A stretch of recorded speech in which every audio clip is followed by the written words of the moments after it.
आता पाहूया मुंबई उपनगरातल्या टॉप 9 बातम्या।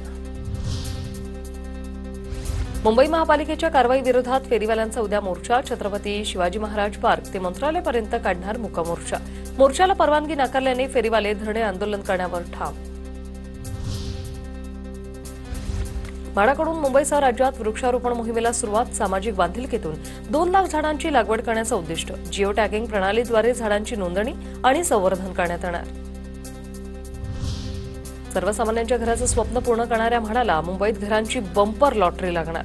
मोतीलाल नगर, जीटीबी नगर, कामाठीपुरा, अभेदय नगर, वरळी अशा वेगवेगळ्या वसाहतींच्या म्हाडा अंतर्गत पुनर्विकास होणार। पंतप्रधान आवास योजनेअंतर्गत वांगणीतील प्रकल्पात घरं तयार नसतानाही विकासकांवर अनुदानाची खैरात। म्हाडाने वांगणीमधील विकासकाला सुमारे 40 कोटी जादा अनुदान दिल्याची बाब उघड।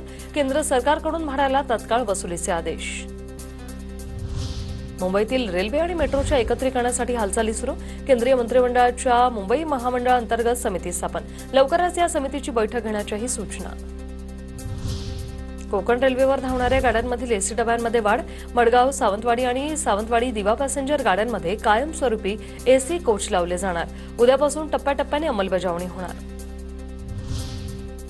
मुंबईतील शिक्षण विभाग वाऱ्यावर। मुंबईतील उत्तर, पश्चिम आणि दक्षिण विभागाच्या शिक्षण निरीक्षक कार्यालयातील विविध पदावरील जवळपास 80 जागा रिक्त।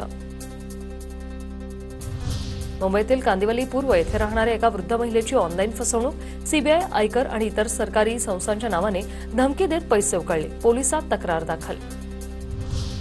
दादरमधील कबुतरखाना तातडीने पूर्णपणे बंद करा। स्थानिक रहिवाशांची पालिका प्रशासनाकडे मागणी। कबुतरांच्या विष्ठेमुळे आजार पसरत असल्याने नागरिक त्रस्त।